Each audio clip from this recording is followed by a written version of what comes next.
This is the Leadership Academy run by Media Youth Project Ghana. Meet our 3 trainees, Sedem, Sylvia, and Feranmi. I am Seth, head coach, and this is assistant coach James and coach Amos. We will be taking the trainees through a series of tasks designed to test their leadership ability. Which one will earn a place with us in the coach's suite?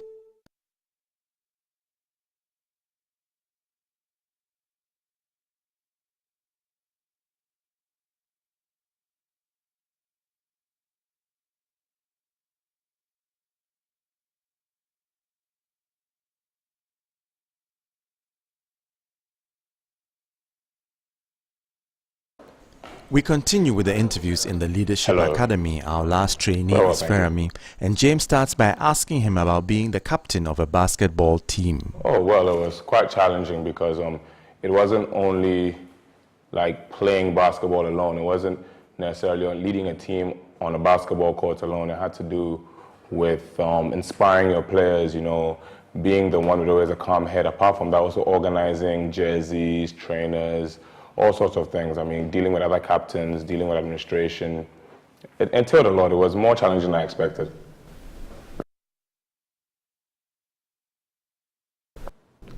Feranmi, well spoken. I want to find out from you, why are you here? What is your motive for being here in the Leadership Academy, aspiring to get to the coach's suite?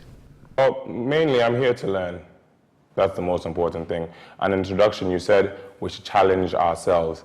And the thing is that I really like that because I want to challenge myself to do greater things, and I expect that you, the coaches over here, will force me to challenge myself to bring out things that I never really thought I could. That's the main thing I'm here for. Also, I guess I'm in a different leadership position these days, and it would really help me to lead my flock, so to speak, better if I complete this course.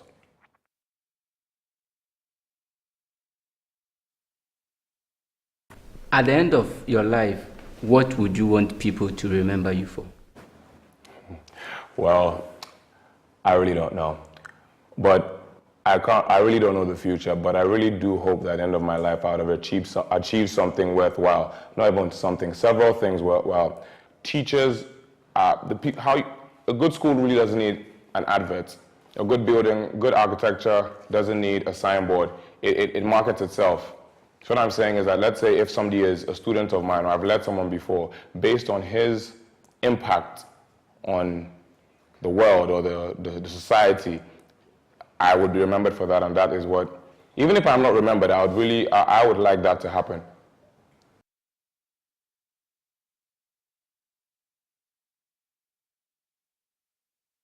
Well, you're welcome to another day in the Leadership Academy as our young trainees try to make it to the coach's suite. And today we're going to share something very interesting with them. We want to find out exactly who they are. So you're welcome, Feranmi, Sylvia, and Sedem. How are you doing today? Not bad at all. Right. I want to tell you about a good friend of mine. I've actually never met him, but he's had a great impact on my life and the lives of all those around me. He's called Dr. John Holland. And he came up with this theory of personalities that is actually called RISEC, R-A-I-S-E-C. Anyhow, what it is all about is that he has found out that all the different careers in the world can basically be narrowed down to 6 main categories. We have social jobs, conventional jobs, investigative jobs, artistic jobs, enterprising jobs, and technical jobs. Now, the first time we heard about this was just in a book, and we thought that, well, it looks like people have personalities. So wouldn't it be wonderful if we came up with a test to find out the personalities of people and then match them to a personality of a job, meaning that they would have a perfect fit? Are you getting what I'm saying? So for example, if I found out that Sylvia was very social, naturally she must go in for a job that is very social. That's how it started, but it ended up transforming us completely because your personality, whether you're social or artistic, actually affects the whole of your life. The way you behave, the way you keep your environment, the way you relate to people. It is very fascinating. So, here's a brief overview of the 6 career personalities. Social, these are people who feel the burdens of others passionately and want to help others to succeed in life. It's not just a somehow feel for people, but they really take people's burdens and make them their own. Then we also have the conventional people. These are people who like everything in its place and a place for everything. They are the managers. They like managing things. They don't like change.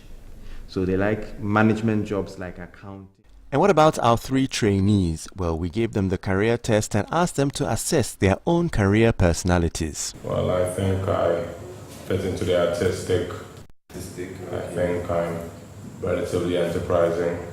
I think also on some aspects of me scream out technical. Sport is technical, and to play it well, you need a little artistry, and to compete, you need to be enterprising. So Feranmi and his team seem to be on the right track.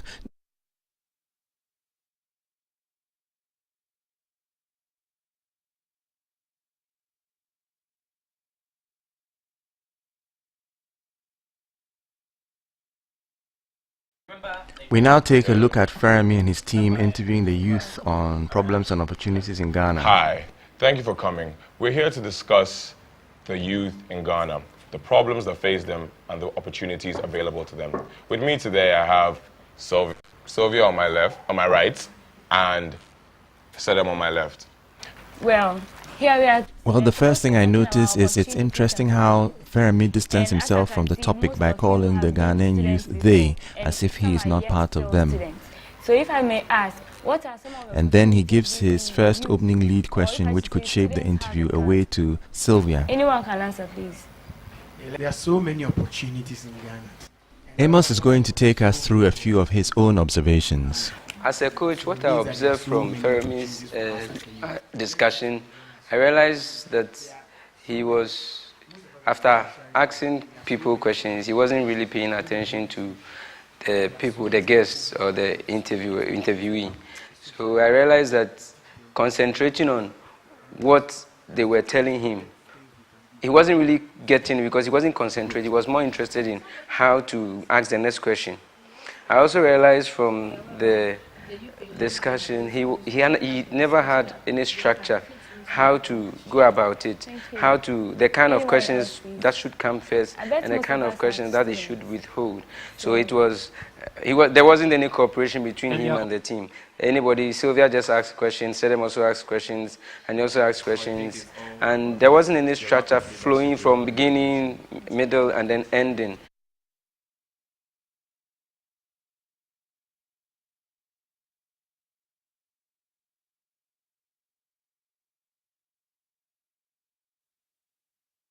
Well, as head coach in this section, I would like to find out how the trainees are doing. So I've called to meet them one-on-one, and we're going to have a little self-assessment. It's very important that as you take any journey of self-development, you assess yourself at steps along the way to make sure that you're on track. Feranmi, you are welcome. Thank you.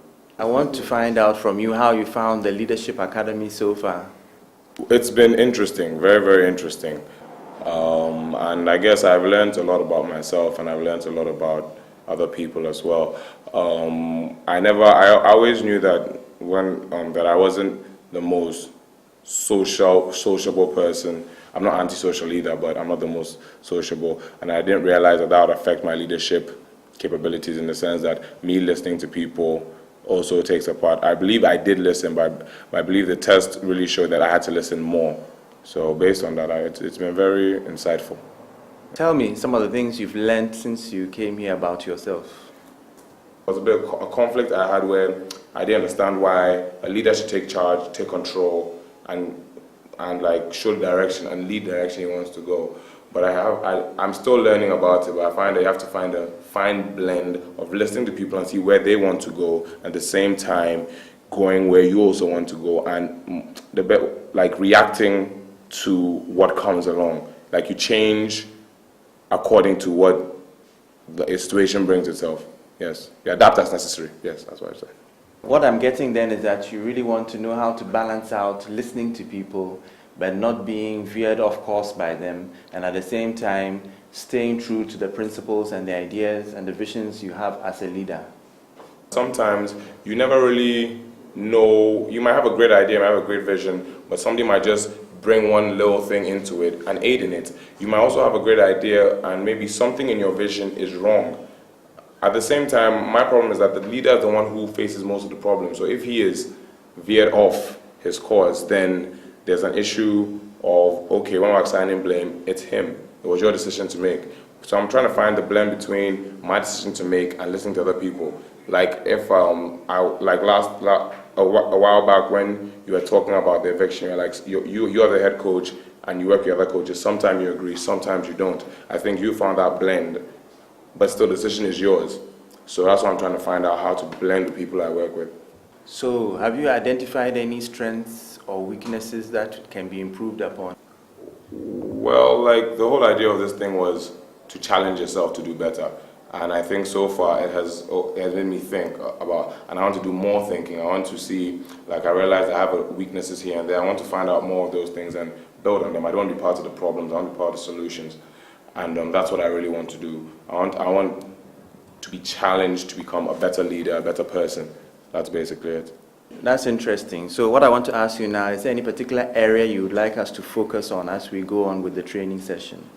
Well, I don't know. There are some things people say I am, but I mean, I've been told that I come out a bit combatant. If that is a problem, which some people seem to think it is, I want to work on that.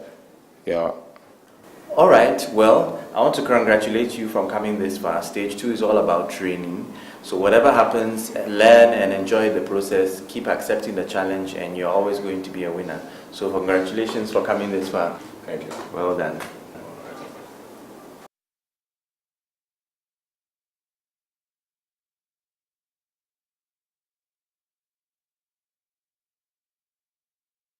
Thank you.